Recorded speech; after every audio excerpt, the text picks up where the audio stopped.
Hello, this is Befuddled Panda, and I'm just popping in here to let you know that the audio quality for this episode is not great.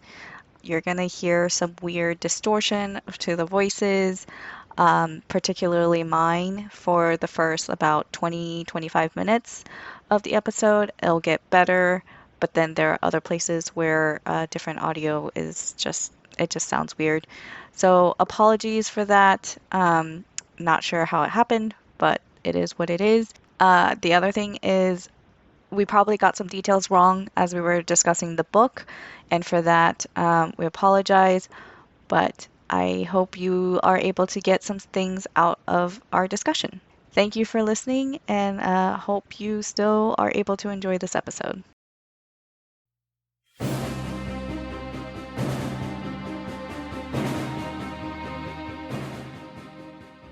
Hello, and welcome to another Legendarium Green Team episode.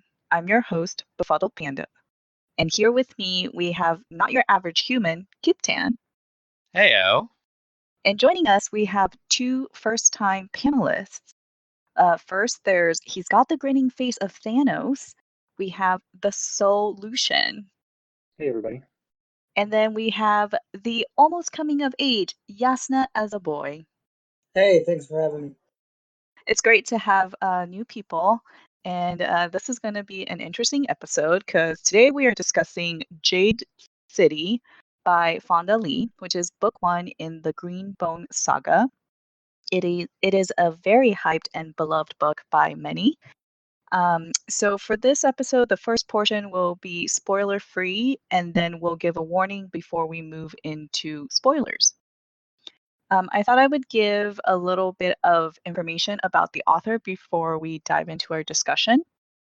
Fonda Lee received an MBA from Stanford University and worked as a management consultant and business strategist before leaving the corporate track to focus on her writing.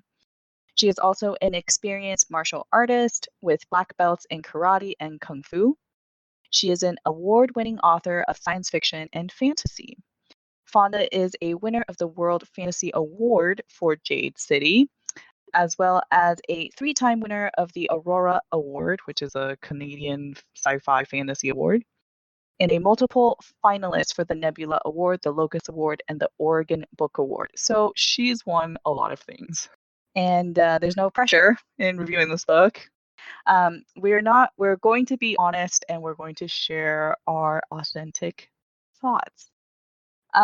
So for those who, for some reason, have not heard of Jade City or what this book is about or the series, a quick little intro would be jade is this substance. I mean, it's a rock, a gem, but it's more than that for some people who have certain genetics where they're able to absorb powers from jade, and then they can do lots of different things. They can jump really high. They are super fast. They can even deflect bullets. But a lot of the story takes place on this Jade City Kikon. I'm not actually sure how to pronounce it, but there's this whole mafia kind of drama happening. There are two clans. There's the No Peak clan, which is where all the characters that we're focusing on pretty much are from. And then the Mountain clan, which is trying to apparently take over all the jade. So, with that, to open our discussion, let's go with what are your general thoughts? So, no spoilers, just a quick few sentences of whether you liked it, did it meet your expectations, did you hate it? And then we'll go into details as we go. How about TheSoulution? Would you like to kick us off? Sure. I would say that it did not meet my expectations exactly. I didn't know there was so much gang politics in it, but I thought the concept was very interesting, and the jade and the magic system was very bold, and I did like the attempt at it. It didn't work for me personally, but I did find a few things I did enjoy about it. Kyptan? Okay, so I think this is going to be my job for most of the panel, but I found it extremely overhyped, and the central premise and like plot structure of the book did not work. The characters did not work. The magic system did not seem integrated into the world. All right. So we're gonna have some polarizing maybe conversation. Yasna? So I didn't hear any hype before I started this book. I basically was like, I want more Chinese fiction, and unfortunately, in uh, places an American goes to look online to find more Chinese fiction, it's all linked with Japanese and other Asian fiction as Oriental fiction. All I got was Japanese Godfather, and that was the hype I got. And it was also recommended by R.F. Pang, who wrote a Chinese, or is still releasing a Chinese uh, series, and I really liked her series, so I was like, okay. And so, from the perspective of the only two words of hype that I heard being Japanese Godfather, it lived up to all those expectations because that's exactly how it was. Just add magic, subtract a lot of the humanity that the Godfather had because it was a little stale and kind of didn't connect in some ways, but you know it did live up to those two words for the most part, and it got me to read The Godfather, which I'd never read before. My thoughts are I had really high expectations for this book, and I was disappointed. I really was looking forward to the magic system because it sounded very interesting. But for me, I think it was the characters. When I started liking them, something would happen and then it would lose my attraction for those characters, and I started getting frustrated. It took me a lot longer to read this book than I thought it would take. So part of it could have been that I was coming off of a book that I really enjoyed, and this one just kind of paled in comparison. So that could also be a me thing, and not just the book. Yeah, I just want to add another quick note. As I was reading through this book, I felt the need to express my anger at it fairly often. He did. That's true. So this is not like a realization that I came to at the end, though it's a realization that I continued to agree with the entire time that I was reading the book. But yeah, if it hadn't been hyped up so much, I might have given it a little bit more of a pass, but I still would have been angry and ranting. Okay, so this is really interesting because we're kind of, we're not all clumped together on one side or the other side of the spectrum for this book. And as I was reading reviews, I did see conflicting reviews, especially if you read like 3-star reviews on Goodreads. It's kind of interesting what people pick up on and what they say they like and don't like. One of the things that really piqued my interest was there's a camp of people who are like, I love these characters, they're so fleshed out. And then there's another camp which is like, these characters are so boring. They're cardboard cutouts. Like, Yeah. I don't understand. So just really quick, like which camp do you fall in? I think we know where Kip falls. The characters are stereotypes. Okay. Yeah, I'm gonna lean closer to Kip right there. I mean, there was a few things that I thought were interesting, were more believable, but for the most part, I just didn't believe them. Okay. Yes. Yeah, the characters were just archetypes or stereotypes. They were pretty much just cardboard cutouts, with the possible exception of Shay and Doru. But I thought that at the time when I finished the book, but having read The Godfather more, I realized that they took half of Michael Corleone's character and made him Shay. And so I don't know if she's even a character either. I don't know. So yeah, I think I'm with Kip on this one. The part where I lost respect for the writing of Shay was where we know like one thing about this character, and it's that she went away to foreign business school for management and accountancy and things like that. And then one of her first things that she does upon getting back is initiate her own audit of a company. And she's like, "Oh, I'd forgotten how good I was at paperwork." Like, what? Should have been like a week or two ago. And you're still doing this? Yeah. I'd forgotten how good I was at business work. Mm-hmm. I totally missed that. It took coming home to make me realize this. Yeah. So for me, I was a little conflicted. Because with some of the characters, I was like, as you're getting to know them, you're like, oh, this could be a really interesting character. And as we go throughout the book, and part of this is like there are 5 different POVs, four or five different POVs in here. And I just it just didn't deliver for me. There's, Andon was pretty much like I was very interested. I felt like I could root for him, and then things would happen. I'm just like, I really want to slap your face. And then with Shay, I was like, ooh, this could be a really good like female character for me to root for. And she just kind of got left by the wayside a lot and overshadowed by some of Yeah. the other characters. So I don't know if in Jade War, these two characters will be more prominent. I hope so. I think so. But in book one, I was disappointed.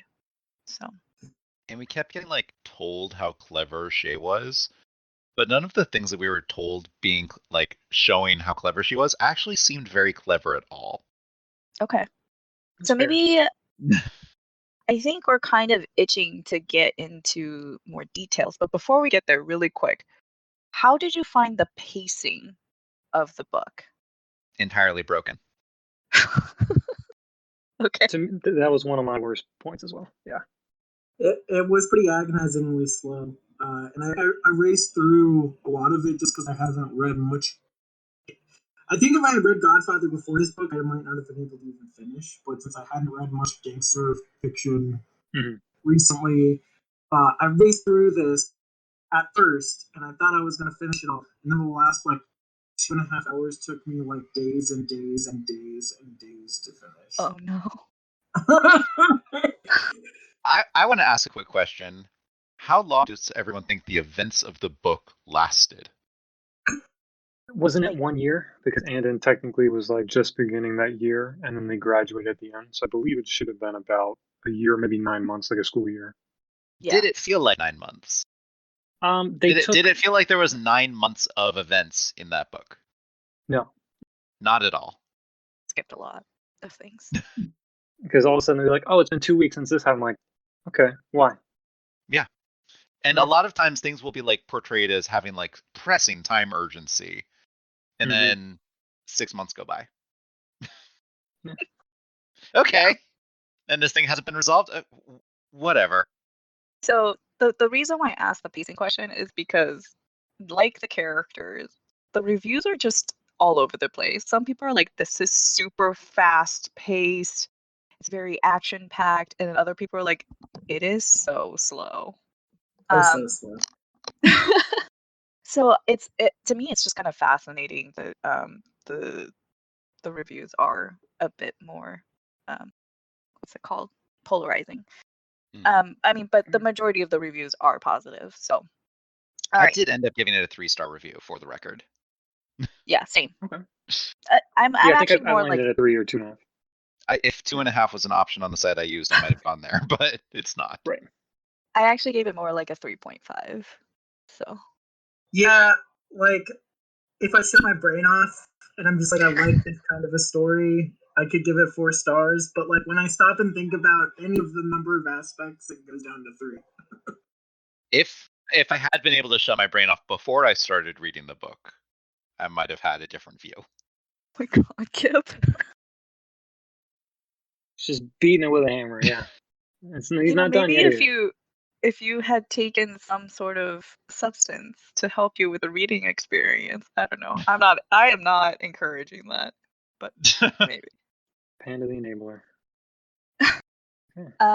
Okay, so that is it for our spoiler-free part of the episode. So if you don't want to be spoiled, please turn this episode off and then come back when you've read the book, or you don't care enough and you just want to listen to all our spoilery talk. All right. Let's start off a little positive here. Did you have any favorite moments? Any at all? I did. Also, Okay. I did like how Hilo. I'm assuming all pronunciations. That's just what I'm gonna say. Hilo brings Andon, where Andon, the entire plot of the book, he's just not involved. Hilo's just like, nope, you're not ready. Just you focus on your school, even though he wants to be ready. He brings him in, and they go to attempt, and they succeed they succeed in their own way, to finish the war as much as they can. And Hilo goes on his own to fight the Mountain Clan. So I thought that was an interesting, fun moment. That was probably my favorite of the book. Okay. Yeah, that was probably my favorite moment of the book too, and I think all of the scenes at the Twice Lucky were really well done, and like that was where like the setting, that and the family house were the two places where like the setting felt the strongest. But particularly the Twice Lucky scenes for me were all good, and that's where that final fight took place. I liked when the Twice Lucky got captured by the mountain. I was going to say that. And the owner, That's scene? I think literally the only scene I liked in the entire book. It was a good scene. That was a very good scene though with the owner. And I really think part of the reason I liked it is because none of our main characters were there. Oh. Okay. I like the brutality of it. That was a fun, interesting take. Yeah, the owner. Yeah. There were gangsters acting like gangsters and being smart about it, and that was entirely lacking from Team No Peak. Did you not think them taking Poor Man's Road was clever? No, that was a simple piece of misdirection. Okay. And it's the only time that Shay offered any valid tactical advice in the entire book. All right. And it was portrayed as this giant, imaginative. Hilo could have never thought to do that on his own thing. And we tell them we're going one place and then we actually go somewhere else. No, I'm sorry, that's not impressive. Okay. Yeah, but stuff like that is simple misdirection is not what I'm going to praise a gangster family for. But I don't know. I feel like that's really common in that subgenre. I mean, so much of what happens in like gangster story after gangster story is. I will accept that it's a thing that happens and it could have been a plot point. But having Hilo go, Shay, this is why I need you. You're so brilliant. No, I don't accept that. I'll concede like that point is valid, but I mean, I don't want to get into other plot stuff, but I feel like that kind of had to happen. They wanted Shay to be more involved, so that was one. Get it. Shay can be involved. Shay could have kicked some ass there, and I would have been really happy. But that's not what we really saw. Like that was half of the story there, when she fought and she was actually still somehow super in shape and able to kill lots of people, which I'll take because apparently bloodlines are a really big thing in the story. Fine, I'll accept that. The thing I don't accept is Hilo being like, misdirection? What? I never would have thought of that. Okay. You're a genius. Speaking of Shay. Oh, sorry, go ahead. Oh, it's okay, go ahead. Oh, I was just gonna say that Hilo's kind of supposed to be. He's modeled off of Sonny Corleone, so he thinks with aggression, and he basically doesn't think about things from the business angle or think about misdirection at all. He just wants vengeance. He wants to strike back. He, blah blah blah. And Shay's the one who kind of comes in and is like, hey, maybe we should be smarter about this. So from the perspective of oh, go ahead. Sorry, I'm expected to believe that someone that suicidal is supposed to have survived this long. Right. Well, not for nothing, but Sonny Corleone. Spoilers for Godfather. Like 3 decades old or something. Not for nothing, does Sonny Corleone get killed because of his anger and stupidity. So, which is something they didn't do in this one. But yep. So getting back to Shay, the parts that I really did like were, well, one thing that I called out is her investigating the jade extraction operation. Yes, I concur with Kip about the point where she was so surprised that she was so good at it. But besides that, her actually going to visit the mine, taking in all the details, and then going back, looking at the paperwork and all of that. That part I really enjoyed. And then Shay becoming the weatherman and how she maneuvered to get allies so that she would have credibility within No Peak to be the weatherman, I did enjoy those parts as well. Those But parts also stand out for me as like it was for two different reasons.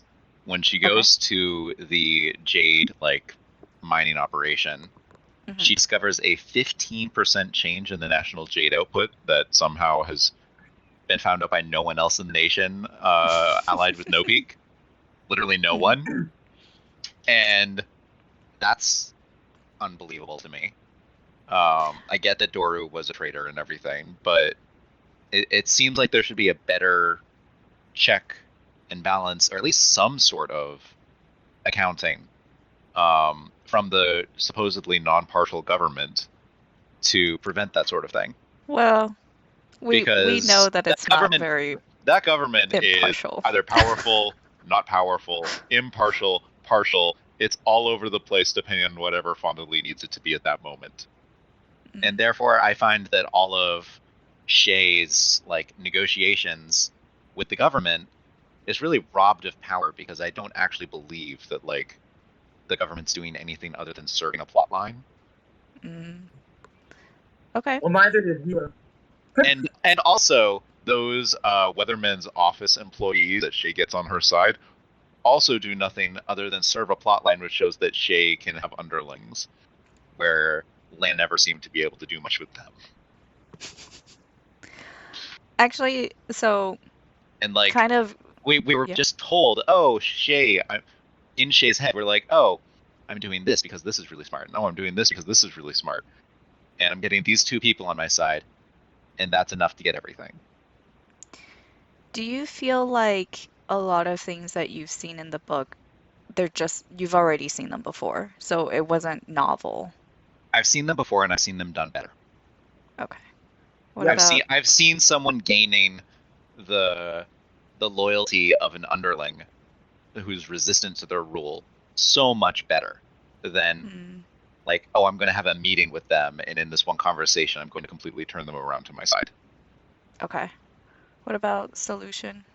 I see where he's coming from. I have seen better, like he said. However, it's not usually my type of book. I don't usually enjoy political books, so I don't typically read them. So to me, that part actually didn't bother me as much, because, like you said, to me it was more novel. I don't want to say I haven't seen better, because I have, but that didn't stand out as a negative to me, because I'm just not used to it, maybe. And it was fine.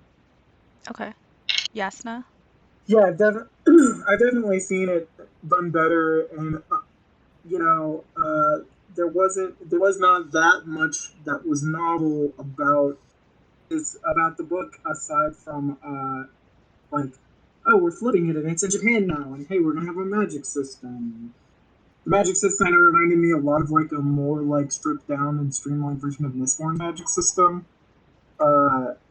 So not really nothing novel except the specific combination of different things I've seen done before. But I still liked it. I still enjoyed it. That's good. Yeah. I mean, I don't really watch gangster movies or read gangster type of books, so that part to me was a novel, but in terms of political intrigue, family drama, that kind of stuff, I've read quite a few of that. So this was interesting enough to keep me reading so that I finished the book, but it definitely was not enticing enough for me to finish it quickly. Okay, so how about kind of just rounding out the character kind of conversation? Did you have a favorite character? Or in Kip's case, did you have a character that you hated so much more than the others? I hated quite a few characters, but I did actually find a favorite character of mine. I liked Mr. Une, the proprietor of the Twice Lucky. Yeah. He was fun. Actually, yeah, he was a very good character. Probably one of my favorites as well. Yeah, he was really believable. Yeah. And he made great, what was it, crispy octopus? Yes. The calamari. Crispy calamari. Yeah. That everybody. I don't think they called it calamari, but yes. Yeah. They called it like squid or something. Crispy squid. Yeah. Okay. Yeah, it was good. Everybody loved Squid. it. No peak, mountains. Yeah, everybody Yeah. loved it. It was the crispiest, I guess. What about Yasna? Did you have a favorite character or a couple? Well, as I was reading it, it was Shay, but on reflection, I think it was Doru. And Oh. up until the last scene with Andon, I liked Andon, and I was like, this character has no agency and is completely flailing, and it was I didn't like the way they like subverted Andon's character arc. It just seemed like they were subverting it to subvert it, and not Mm-hmm. like it wasn't really a fruition of what character had said he wanted the entire time and like struggled for and worried he wasn't good enough for. And then he was like, "Oh, just kidding. Never mind. I did this once, and I'm gonna like really flagrantly and demonstratively turn my back on it and everybody instead of like thinking about it maybe and like talking it over with my family that I cared so much about this entire time." I don't know. I view Andon as having like PTSD, so I don't judge him too hard for that. Fair enough. That's possible. Yeah, I would say for that piece, like I see what you're saying, Kip, but at the same time, for him who is like so cautious and like feels like he doesn't want to, he wants to be respectful of the cow family, like it's, to me, it would have been more within his character to have discussed it not so publicly, like his decision. I think it wasn't in his physical ability to bear to touch more Jade at that moment. I see. To bear to touch it since his traumatizing event. That's fair. Yeah. Yeah, that makes Okay. sense. I'll buy it. Well, I guess I like Andon. Just like that flip. Okay. But Doru was consistent, and I felt like he was a real character through the entire book. That is true. Doru was consistent. Yeah, I think so. I'll give you that. Solution, what about you? I don't want to say he's my favorite character. Like I would go with Mr. Nate, but Hilo, I did enjoy his passionate loyalty, like to the clan. Yeah, he was a little bit of a cardboard cutout in my opinion, but I thought that was nice to see as a gang member, someone like fiercely devoted to the clan because good or bad, that's how he was raised, and that's I don't know, Hmm. like a lot of I know I don't want to say brainwashing because that's not probably the best word to use, but when children are raised in a certain culture, and this man is fiercely passionate for the No Peak clan, and I thought that was probably the best part for that character. Got it. Yeah, for me, I think Wen was a very interesting character where I wish she got more page time. Yeah, do you think she really She had character? Well, so that's kind of the thing is like I guess it's more about the potential that she could have been, like the potential for the character being a Stone Eye with like a part of all of the jade wielding people, but she wanted and was willing to put herself at risk. She kept saying like she wanted to do things, and it's only until like people were willing to say, "Okay, you can go and do this job." And that was Shay giving it to her, even though that was Hilo asking Shay to do it, to give her the job. But I want to say like I could see little sparks of the potential that Wen's character could grow into. I don't know if it will get executed. I, f- I felt like I had the same glimmers and sparks when I first met Shay. And then Shay developed more, and I was like, oh, now she has all of this very Yeah. complicated baggage, which seems, in her like later development, seems very at odds with her early development. And so I'm really afraid that like as any character gets more time, that they just get worse. Oh no. All right. I'm still a little optimistic. I will still give the sequel a try, but if that doesn't work out, then I'm gonna call it quits for the series. Also, in Wen's chapter, she deals with the Espenians, and they seem to be several of them seem to just be serving as exposition sources for things that the reader already knows. Like, Mm. oh, there's multiple types of people who can handle Jade without emitting a Jade aura. Like, yeah, we all know that, and I'm sure that these military people whose entire job is maintaining Jade relations also know that. That's true.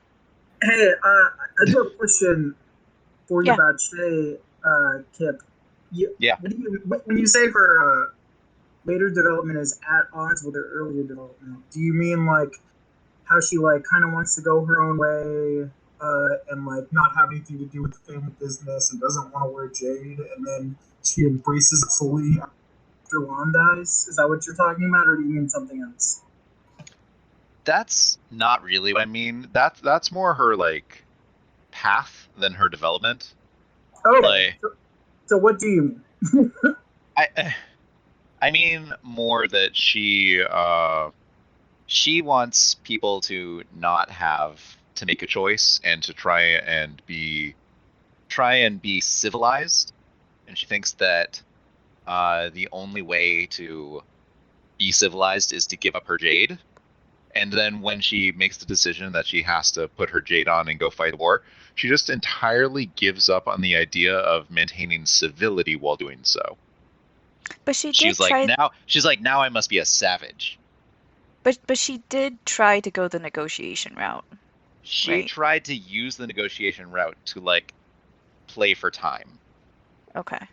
She was under the understanding that the negotiations would be a ploy. She wanted to completely destroy the Mountain Clan. She also just knew that at that time she didn't have any way of doing so. Yeah. So she's trying to reach for a way to do so. But no, she's decided at her core that nope, I'm going to utterly eradicate the Mountain Clan, destroy them, burn them into ash, be as savage as I can, because they accidentally killed my brother. Yeah. Okay, I do have a question about Lan. So, did any of you predict that he was going to die? Yes. And I thought Barrow was going to do it. I didn't predict that he was going to die, but it felt really weak that he did. Like it was a plot device. Just I didn't like think he was going to die halfway through. Yeah. Yeah. It surprised me when he died. Okay. So Solution, you were saying that you didn't see the death I didn't coming? see him dying. I thought they would drag out more of the Jade taxation on his body for having too much. I thought they would play that out more, and maybe something else would be like mute, if not maybe 75% or not 50%, because I think it was right around the halfway mark of the book. Yeah. And that's when I marked all the way up until then. The plot I had pacing issues, like not really seeing too much happening, and then I was like, he's dead. Okay, now things are really starting to move. So. Okay.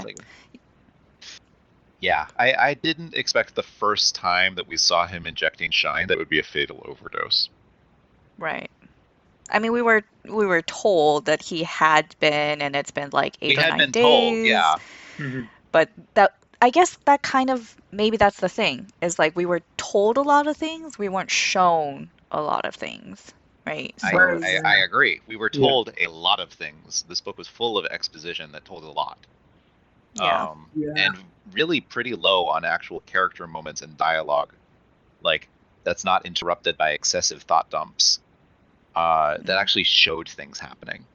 Right.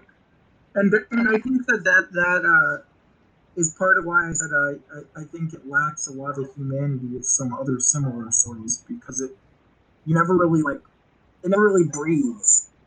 It has this like stilted, there's a conversation and then there's like 3 paragraphs of exposition, and it doesn't you don't feel it. And often things just get brought up repeatedly for seemingly no reason. Like, we got explained what a stone eye is so many times in this book. I have a theory, okay? And my theory is that, because this is not a Western world, this is a, very Asian-centric culture and magic system. I wonder if the author or the editor felt like some things just needed to be reiterated for the reader, for the audience, because it's supposedly very new and you know, I that's my theory, but I have no idea if that's right or not. I have a different theory. Okay, what's your theory? That originally all of these scenes were not necessarily written at the same time or in a linear fashion, and that Oh. various pieces of exposition were originally doubled up in disconnected scenes, and then some of that doubling just remained when they eventually got all put together into a novel form. Well, the editor should have caught that. Yeah, I can see that happening. But yeah, the I think editor the editor should should have have. caught a lot in this book. Well, yeah. Well, I didn't notice the repetition as much in this book as you guys did. But another book I noticed that constantly repeats things for seemingly no reason, even though it's a much better book than this, is The Godfather. And I just kind of nailed that down to like, oh, this was written like a century ago. Maybe this guy didn't have the greatest editor. I think it was kind of treated as pulp before it got made into a movie. And I was like, and it's more forgivable in The Godfather because in between the two times they explain the same thing in almost the exact same sentence, you have these real touching moments that you like feel and like, Hmm. so you can like say this is a flaw, but this book makes me feel things. Yeah, I don't know. You know what I mean? I don't know. That's so. Yep. I thought so. Maybe it's thematic. Maybe she was trying to copy that style with like the repeated, but I don't know. It's possible. I mean, in my version, there's like interview with the author at the end, and she gets asked like, what were your influences? And she watched a lot of gangster, kung fu, mafia media. So Hmm. yeah. Well, in the movie, I mean, I don't know what other gangster shows or movies necessarily, but in the movie they don't have that constant repeated exposition. In fact, the movie's very good at show not tell. Hmm. Okay. Yeah, then I'm not sure. I'm not sure what she was trying to do. I mean, she got a lot of like classic mobster dialogue, I guess, maybe, but she just put in a whole bunch of internal thoughts of the character in like Hmm. each of those really sparse conversations, because movie conversations are super sparse. They're like, they give you, it's like movie phone calls, right? Where gives you exactly the information that you need when you pick up the Yeah. phone, and then you say goodbye, and then you hang up, and it's done. Yeah, And it took like 45 seconds. Like, but that's not that's not enough. how real phone calls go. No. But then she took those super short dialogue exchanges, and then she packed them full of paragraphs of thought. And like, Mm. I think a lot of those thoughts are better left up to interpretation than being written down word for word on the page and interrupting the flow of conversation. You know, I think that's why some people think the characters are well fleshed out because of all those thoughts. Yeah. I could see that. Yeah, that makes sense. This isn't her first book, is it? No, it's she's written something else before Zero Boxer, and she also won an award for that. But I think this may be her second or third book. Okay. So lastly, any least favorite characters, and I can go first. I hated Bureau or Barrow, however you say his name. And when the book starts off with him and that other dude that I don't even remember his name, I was like, ooh, okay, we're starting with action. So that could be a good sign. And then you completely switch to a different character, a different perspective, and there's like nothing to do with Bureau, right? Yeah. At that point, I was like, okay, this character is completely for the purpose of the plot. Like, the character itself is not very interesting, and you don't really get much depth even as you get more of his POVs, which you actually don't get very many chapters with this character. And so it became very clear to me that this person is going to cause trouble for the family. I didn't know that he was necessarily going to kill Lan earlier on, but I knew, like, I thought maybe at the end it would be a climax where he was going to go and do something very dramatic and mess up their plans. But, yeah, that I hated his character. Yeah, no, the second that Lan pardoned this dude that I already hated. I was like, yep, he's gonna kill him. He's totally gonna kill him. Yep. I didn't foresee how exactly that was going to happen. And with Barrow, I do appreciate, or at least I laughed briefly, and this book getting the laugh out of me took a lot. I laughed that one of the other characters said, dude, I don't know what it is about you, but you got plot armor. You should be dead several times over, but you're alive. You have plot armor. Yes. And I'm not going to get in the way of that plot armor. So I'm going to Literally. Except instead of saying plot armor, it's like, oh, you're very lucky. Like Yeah. the gods, like the gods whatever. have smiled on you. Yeah. Okay, Jasnah, what did you have a least favorite character? Yeah, he said everything that needed to be said about him, but I guess I'll have one more thing. I can't believe it ended with this point of view. It was just like the final insult of that terrible character being so prevalent. Oh. Solution. Yeah, Andon's, ending arc was a little irritating, I guess, but upon Kip's, it was like, oh, he had PTSD. He was like, oh, okay, that's actually a good point. I didn't think about that. And that does make a lot more sense to me, so I'm willing to forgive. Not completely, but that's just, my personal feelings with it. But I understand that. Shay was okay. Yeah, Lan died, so can't pick him. I could pick him. I'm going to nominate him for worst character of the book, sure. So. What? Lan. I'm going to nominate Lan Lan as worst character of the book. Why is he so weak? Why is he incredibly weak? And why does he only have one person he can trust in the clan that's not his immediate family? And he's been the pillar for how long? He spent a while being the pillar. Yeah. Well, actually, so even though don't... he's been in the shadow of his grandfather for a long time, but he's been pillar for a bit. We don't actually. I don't think we actually know how long he's been pillar for, because we're not really given a time. Yeah. To me, at the beginning of the book, it seemed like it was fairly recent, the appointing of him as pillar. But it seems like he doesn't trust anyone except one of his pillar men.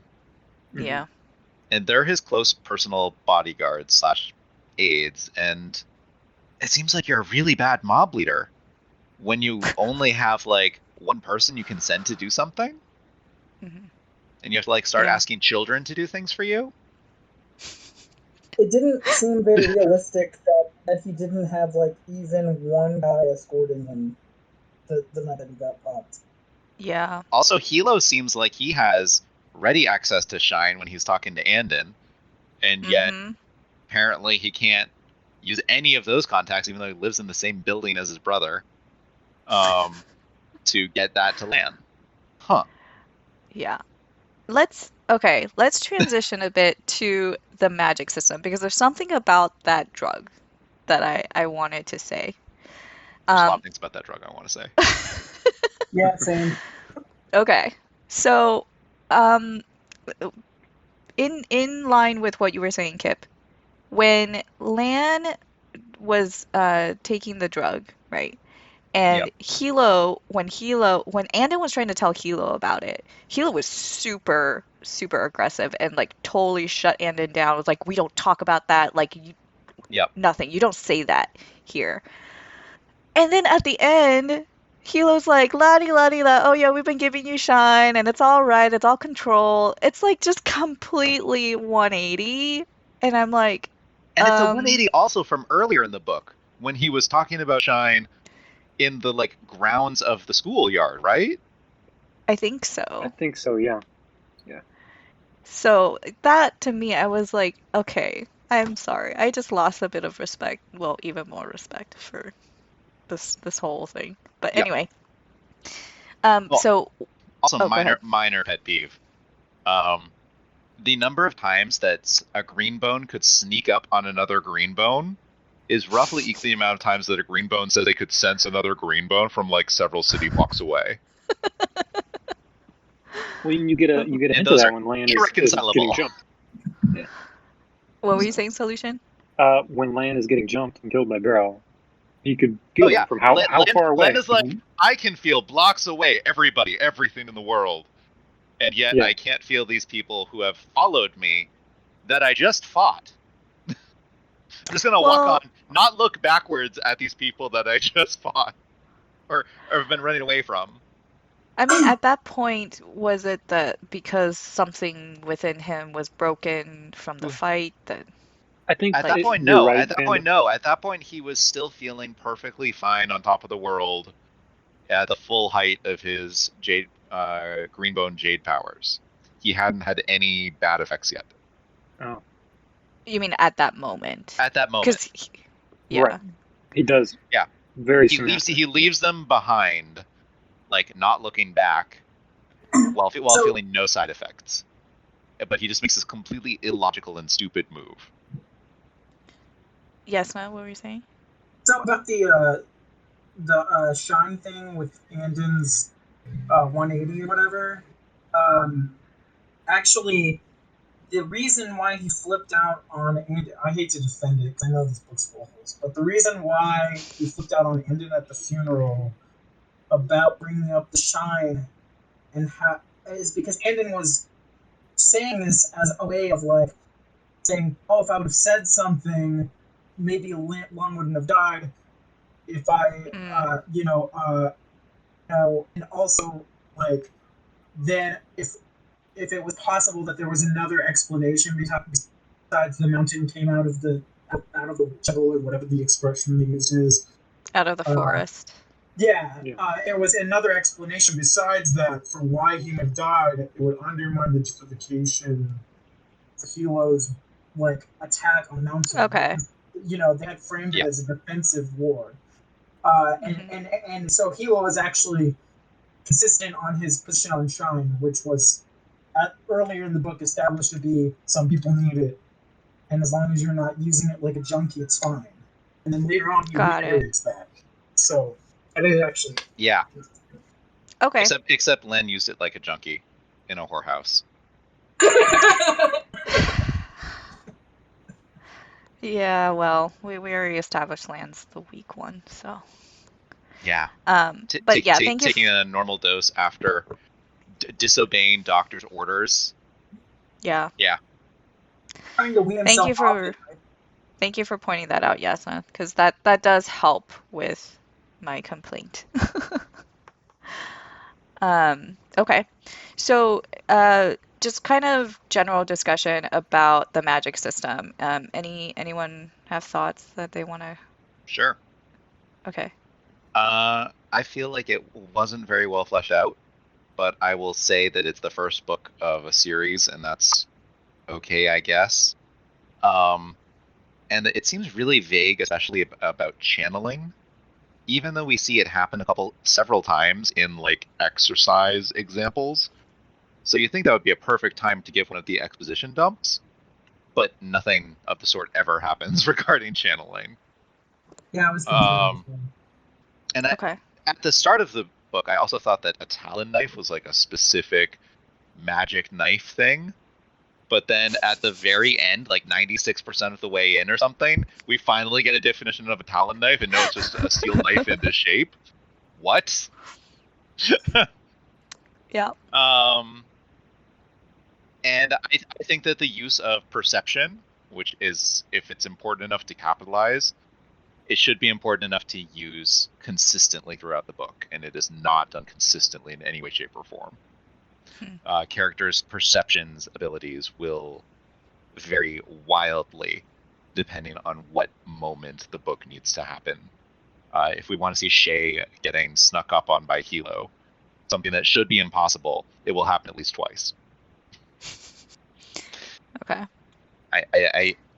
The perception is one of the most powerful parts of the magic system that they have put forward, and it is not used by the characters in the novel to the degree that would be logical to do so. So it's just the skills just weren't believably used. They weren't worked into the world. They were like, oh, I want to use this so that I can have cool fight scenes, but I'm not going to use it at any other time. Okay. Solution with you. Or like almost any other time. Solution. Yeah, I mean, he makes a good point. A positive about the magic system is I do like the drawbacks or the costs to the side effects. Like, it's essentially just a drug. I mean, they're using just these little magic stones, and it's a criminal organization, and they're constantly on drugs.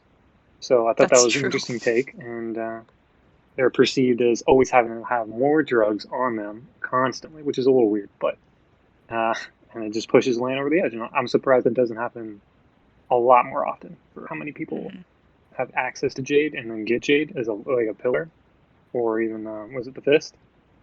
They would be accumulating, I'm assuming, a lot of Jade. Oh yeah, You the would think. horn. And we do get that extremely inconsistent point of Jade from Hilo's point of view, where he's like, oh, I have so much, I don't feel it when I get any more now. Like, can he just have infinite Jade on him or something? Can Hilo carry infinite Jade? Because that is the exact opposite that we see from like pretty much everyone else, where it was like, okay, every human being has like a Jade tolerance, and like at a point it starts getting like exponentially bad. The itches, you mean? Yeah. Is that what you're talking about? Yeah. Well, Hilo basically implies that he doesn't have a limit to how much Jade he can wear, whereas everyone else is like, oh, how much Jade you can wear, your limit, is like an extremely important and defining thing about you as a Jade user. And the whole people having limits, the relative limits, the acquisition of Jade, the winning your opponent's Jade in a fight thing, which if you won against someone like roughly equivalent skill with you, that might like double your Jade. That seems like a horrible thing that supposedly people aren't supposed to be able to handle. Yeah. It doesn't work. I do think that was inconsistent, though I didn't read the Hilo comments the same way you did. I read him saying, oh, you get this incredible high the first time you get a bunch of Jade when we have none. But up to your capacity, and assuming he hasn't met his capacity, once you have so much, adding more doesn't give you that big bump. It's just, it's just kind of like, like, because you're already an addict, essentially. So it's like diminishing returns. Right. I got that aspect of it, but I think he was also saying more. He was saying like, oh, if you have the right genetics, you can just keep adding more and you'll be fine. And if you don't have the right genetics, then you just use Shine. I see what you mean. Okay. But I don't think... I'm kind of with Jasnah, where I didn't really see it as Hilo thought he could just like continue to pile on Jade. Although, if that is the case, right? Like if they're not really genetically able to keep piling on Jade, I don't think that's actually the case, but it's very much what Hilo said when he was talking to Andon at one point. And it's like, well, that's worded in a way where it destroys everything else in the series. So I'm just going to assume it's wrong wording. Yeah, it could just be poor wording. Or that character, Hilo himself, believes that, and it's just not true in the world. And it's just but I don't know why he would believe that. I don't know. I don't know. I don't remember the exact lines, so I can't say anything further. So, I had another issue with the magic system, or actually a couple things. When I now understand what Kip meant when he said that the magic system wasn't integrated into the world. But when I thought about how it was integrated into the world, which is why I was confused when I first read Kyptan saying that in the spreadsheet, I did like how it was integrated into the resource that was the basis of the magic system, was integrated into the political economy. And this like, geopolitical resource and this and this political resource within the city's politics as well. But my biggest issue with the magic system, and it bothered me through the whole book, but I tried to be like stop thinking about it because most people won't think about this deeply, and probably the author didn't, or maybe the author should have. Is that like the magic system, at least as presented to the reader from the viewpoints of the characters within book 1, is like fundamentally racist. Is based on race science, like because it's told to the reader that there are literal genetic differences between so-called races, even though it's like an Earth-like planet and they're all humans, and that like these genetic differences are so severe that it changes the way the races interact with the magic system. And I was like, this is Richard Spencer's wet dream. Like this is, and I know there's similar things in other fantasy, like in Mistborn, the nobilities line is tied to allomancy, but that's But it was artificial. Right, exactly. Right, it's not as essentializing of this thing that we call race, which is really a product of racism in our real world, but it's not necessarily a product of racism in this world of Tikon, unless we assume the characters are wrong, and it's just like, based on geographical genetic changes that they're attributing to race, which happens in the real world too, but that's never made clear, at least in book 1, and that was like really irking me a little bit, because I was like, this is pure fucking race science bullshit, but I also was like, most people won't think about that. Shut up, it's cool magic system, don't think about it. So I don't know. Yeah. Yeah.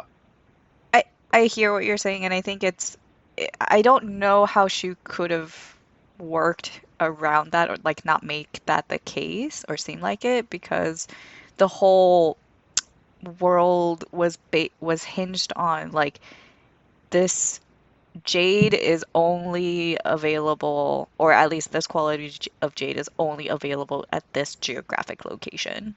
Yep. And it's possible that through centuries of evolution or whatever, the people who were native to that location became sensitive to the jade. Immune. Because remember, well, every human is sensitive to the jade.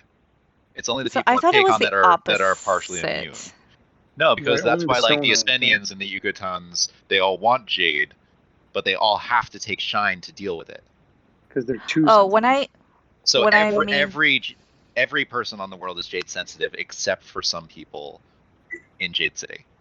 Okay. What I meant about jade sensitive is like the ability to use jade. Yeah. Meaning like they are sensitive They to. can use jade too. That's what Barrow does. He uses the jade.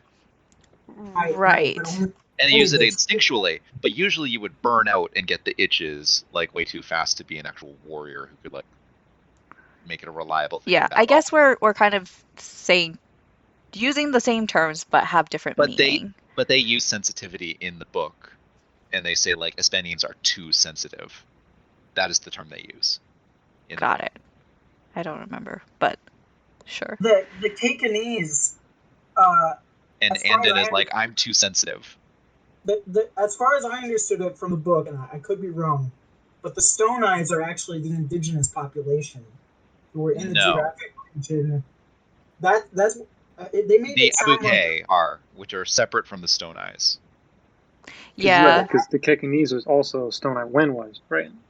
Yeah, you're right. The Abuke. A Stone Eye is like a recessive mutation that is non-Abuke, which is immune to jade. Okay.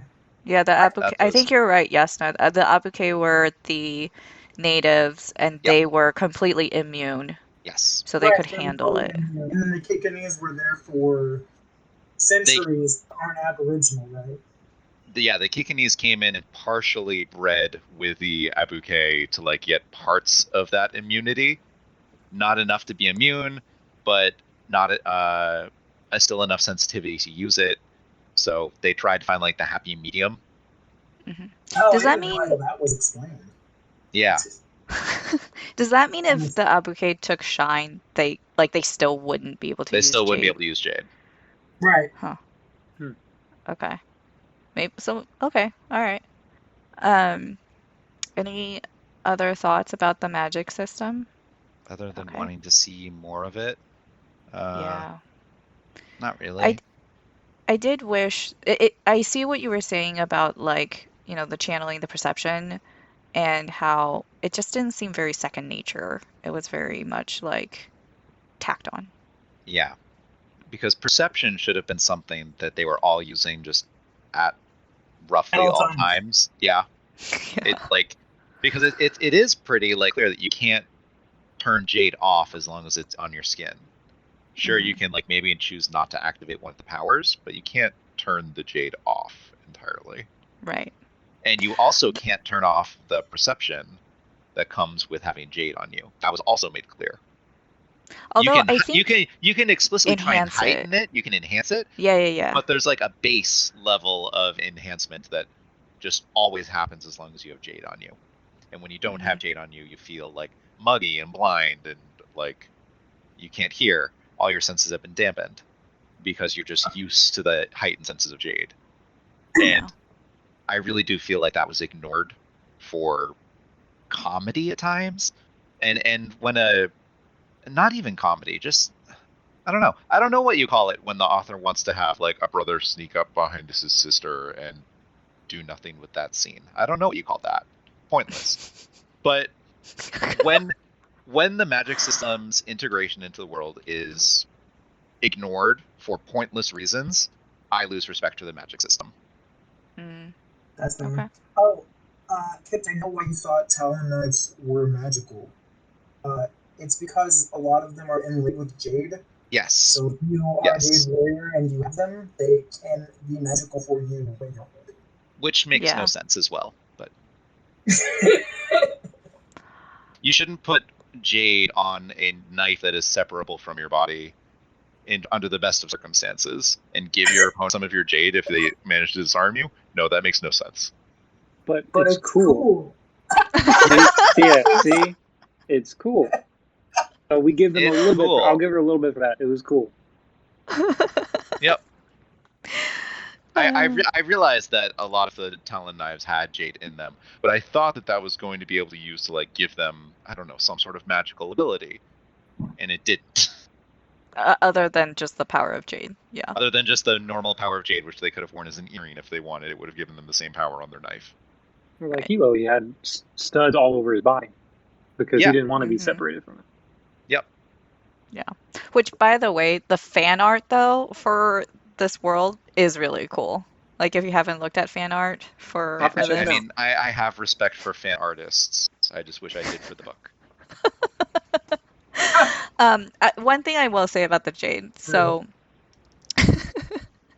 to me, it was actually really interesting because growing up, so I wasn't born in the US. I was born in Taiwan, and growing up, like I would see jade a lot being worn. And like for me, my parents had taught me that it was pretty much like kind of a religious thing where like you would see a lot of monks having jade, and to me like I never really understood like what it was. So reading this and then doing a little bit of research after I read it, it helped me put some pieces together for myself.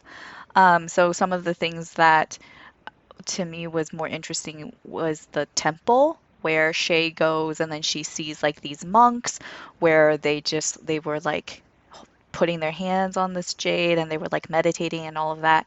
And the kind of like superstition with jade where like it could bring you luck and just all of that stuff just was more clear to me.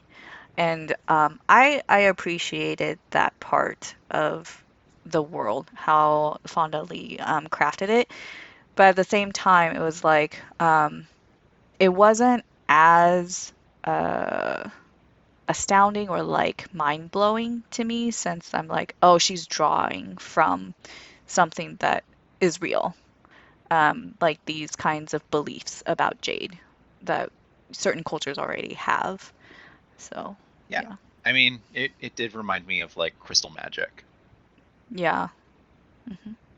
As someone who had no connection to any of that or no previous history knowing any of that, that was probably one of my favorite parts of the book is like the imagery of just people wearing jade and these cool little green stones that mean a lot to everybody.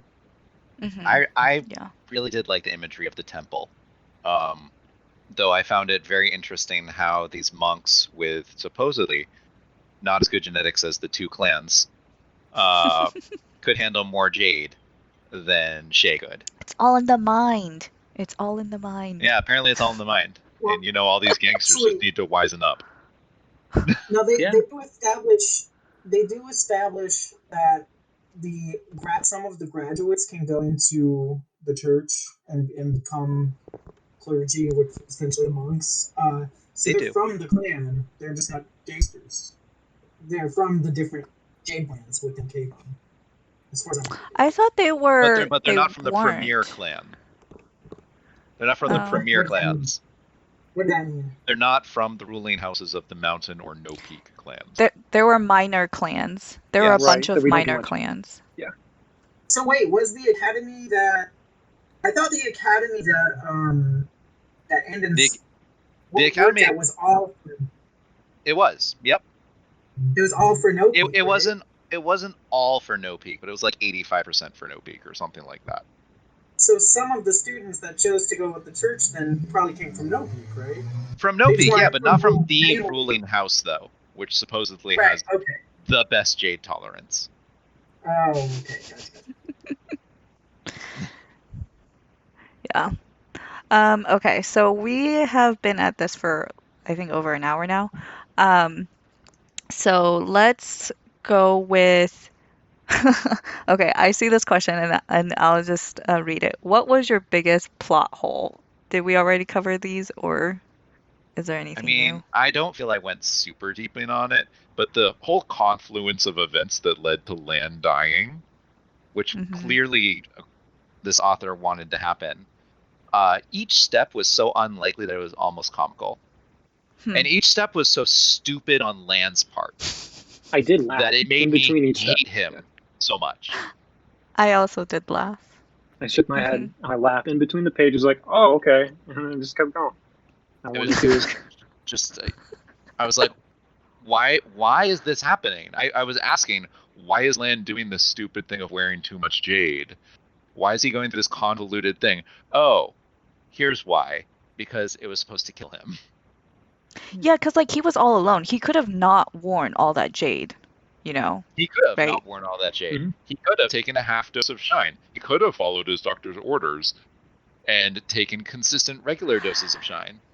He Well, could have He could he have was. stayed in and like not been super impatient with his cortisone. He could have done all sorts of things. I think He could have continued to take a taxi home instead of deciding to walk after two people with machine guns tried to kill him. You mean like taking another taxi? Yeah. Instead of like, Well, oh, I'm he gonna take didn't the get scenic that route by far. the water. I mean, the author did try to justify it with he hadn't been sleeping well, right? Like the mood Doctor, swings. yes, did try to justify it. Yeah. And But he Kip is doesn't not like convinced. shine, so he's going to use it against doctor's orders. Even though he knows he has like this bad heart condition. Yeah. Yeah, he did have some health idiot. problems, didn't Yeah, from the battle with whatever From the channeling. Dan, he? Right. Yeah. Whatever, Yes, that the guy who didn't kill him, he killed the guy. But yeah, The guy who Mhm. didn't kill him, but had a large amount of jade. And now Mhm. Lan is expected to wear the pillar's amount of jade plus a fist's amount. And is convinced that if he can't do that, that he's a bad pillar.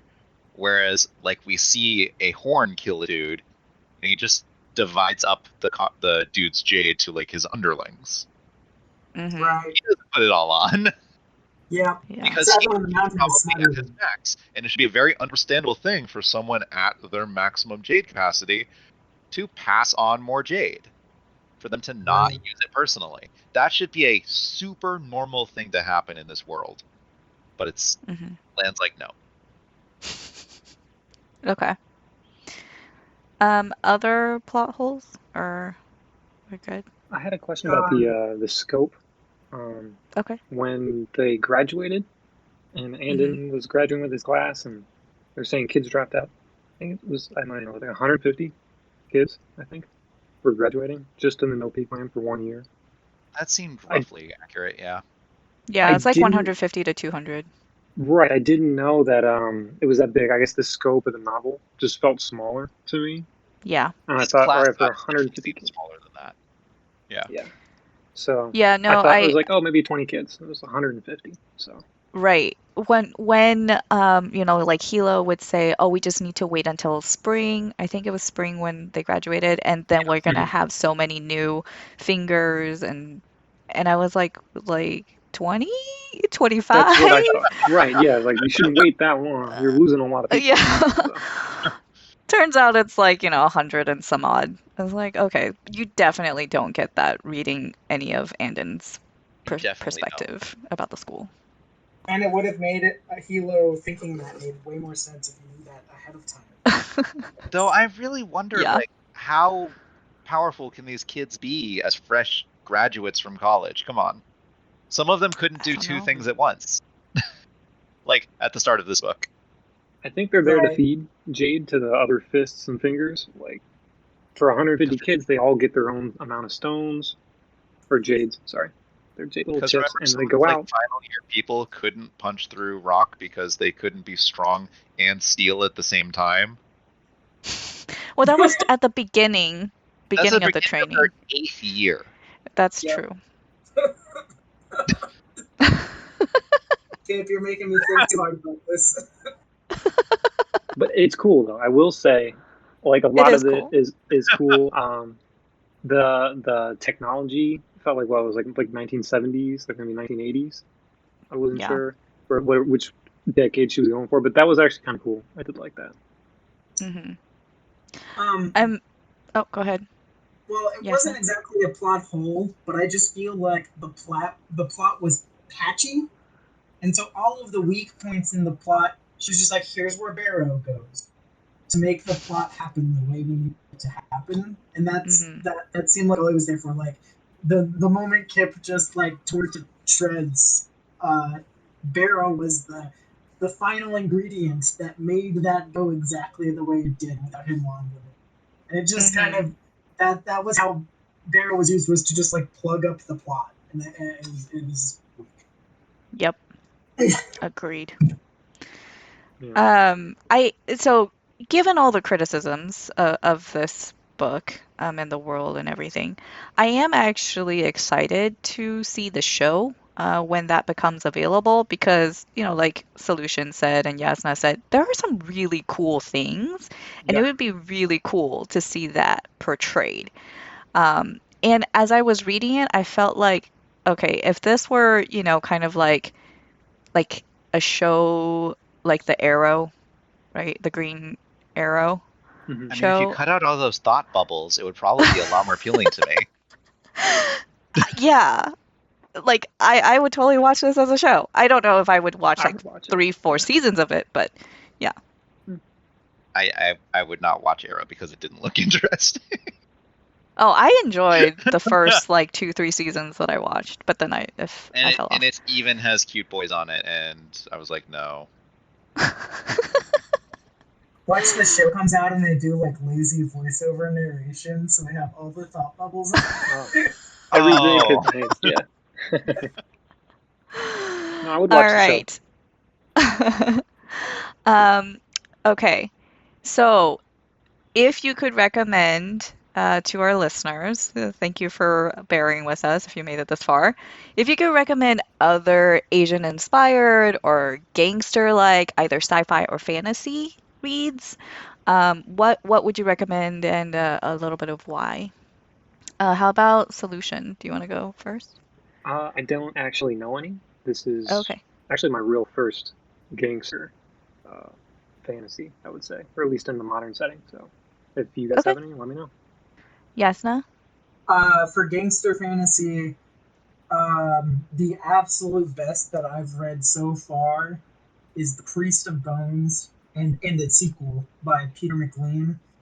Uh, it's like it's Peaky Blinders, but a little more fantasy, and it's just really cleverly written, really really fun, really focused, really funny, and I love it. And it's way faster than this, so even if you were bored to death, you should read it. But also for Asian fantasy, Rebecca F. Klein's I may be mispronouncing her name. The Poppy War series is Mm-hmm. phenomenal. Just really good grimdark set in China.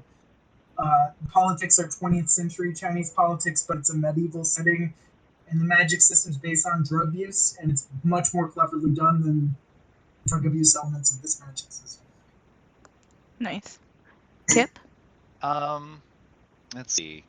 For Asian inspired, I would go with The Wind Up Girl, which is by Paulo. I can't say his last name. I'm sorry. I can visualize his last name, but I also can't pronounce I it. can't say that. Yeah, I know. Something like that. Yeah. Something like that. Bachigalupi. Yeah. Bachigalupi. That's kind of gangster, but definitely Asian. For something like Jade City, that's better. Yeah, we've said it before, Mistborn. And for this is like Caribbean gangster in space, kind of. Crystal Rain and Ragamuffin. Definitely not Asian. But is that one book or two books? It's two books, but it's the second one that's more thematic. Okay. But the first one also a bit. But the second one's more thematic. It's more